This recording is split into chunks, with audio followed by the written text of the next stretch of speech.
Hey, what's up, what's up, what's up, what's up, what's up? A gracious good morning to you, good people. It's your girl KB. You know what I do, and you know why I do it.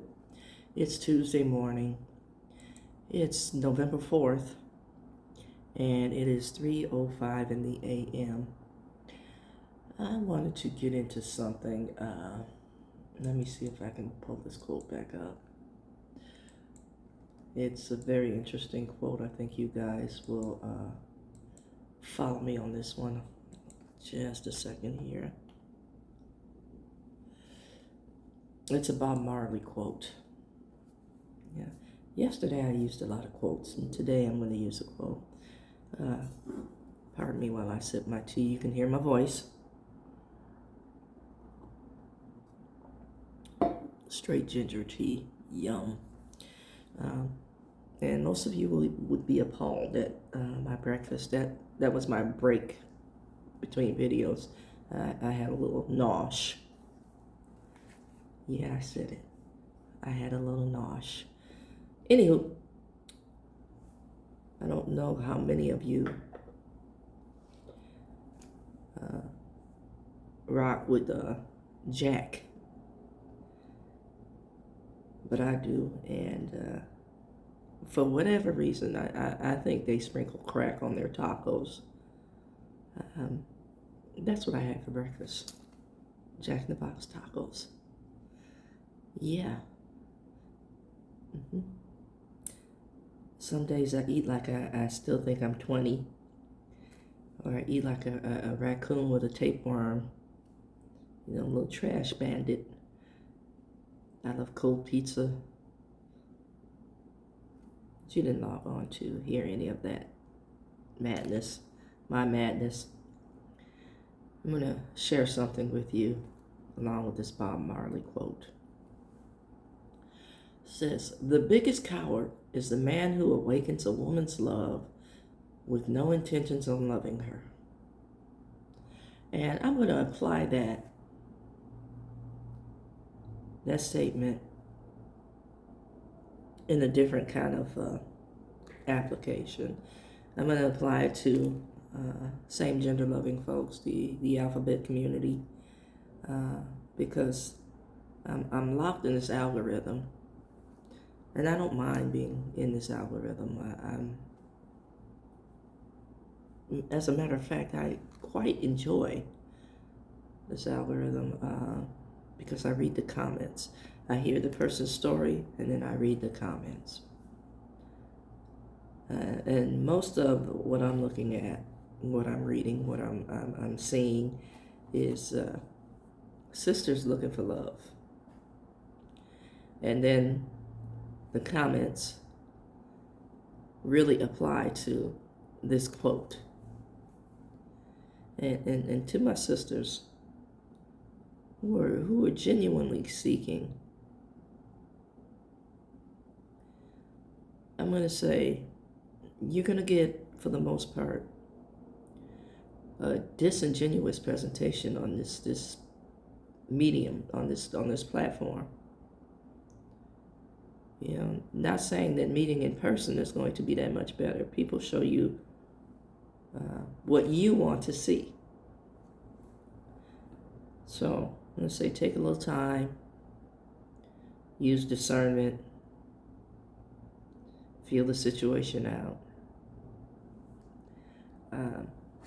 One of the things to really be mindful of is to look at early on, while you're still in the talking stage,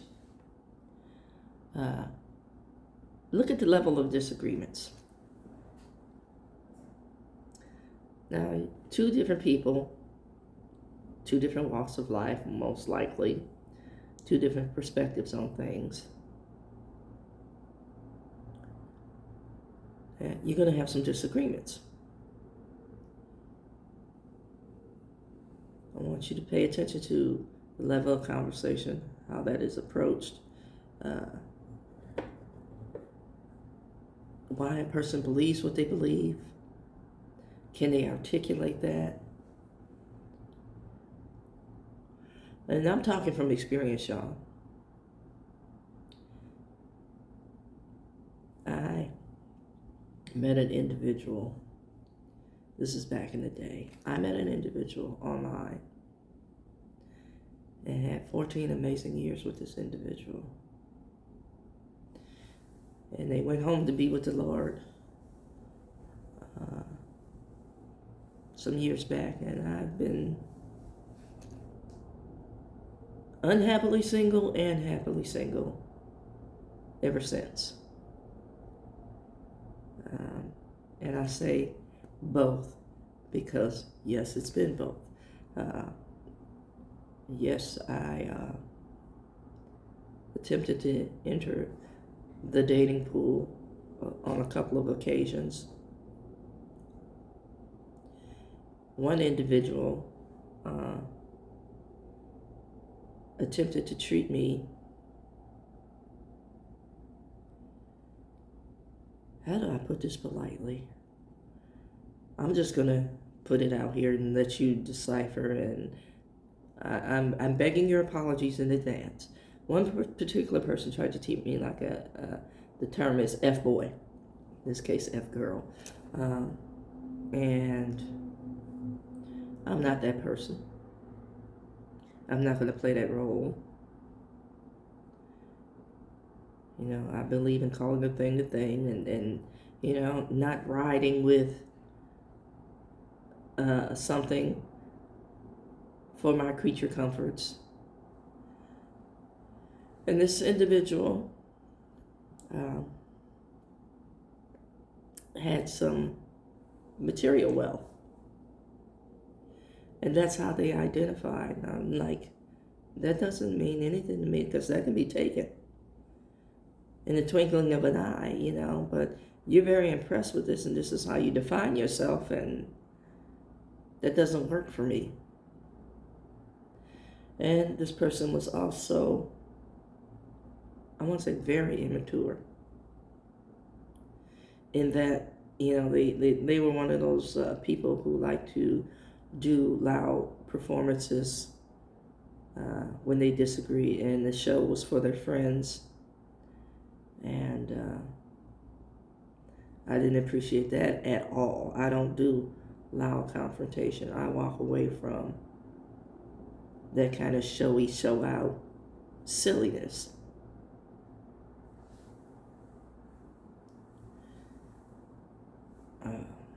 Yeah, it was not good. And a while back, I would say maybe last year, this particular individual called me. Now, I had long since deleted the number out of my phone because it had been some years. But they called me last year. It's like, who is this? You know, this is so-and-so. Yeah? Oh, I was just going through some old messages, and, you know, I saw your name, and I just need to apologize. Oh, no, sister. The window for apology expired when you decide to perform not only in person but online with my name thinly veiled, all in your madness. No, I'm good. So then they proceeded to ask how I was, and then invariably got around to, well, are you seeing anybody? Girl, bye. That's what I'm saying. Yeah. You know, and that was the end of the conversation. No, we ain't revisiting this headache. Yeah, I should have bought stock in the aspirin company dealing with you. See how quickly things can escalate, especially with silliness. And then during that several year hiatus, I met someone that, you know, I genuinely had feelings for. And they had feelings for me and several other people. Pardon me while I Kermit my tea.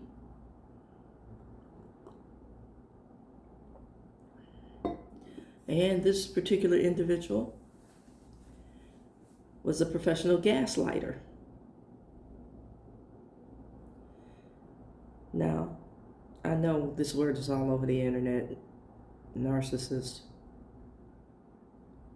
but now I'm a firm believer, based on my interactions with this particular individual.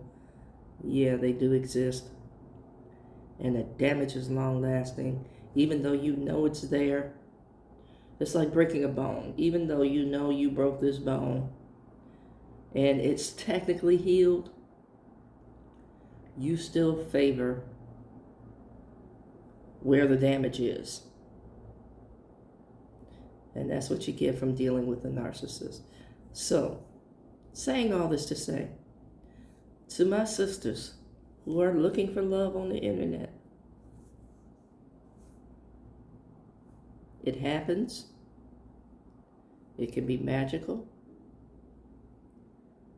But for the most part, you have to be a very strong individual who, I want to say, has a strong sense of self, who knows strengths and weaknesses, and is able to set strong boundaries. Okay, that's my 2 cents. Hit me in the comments. Let's talk, yo.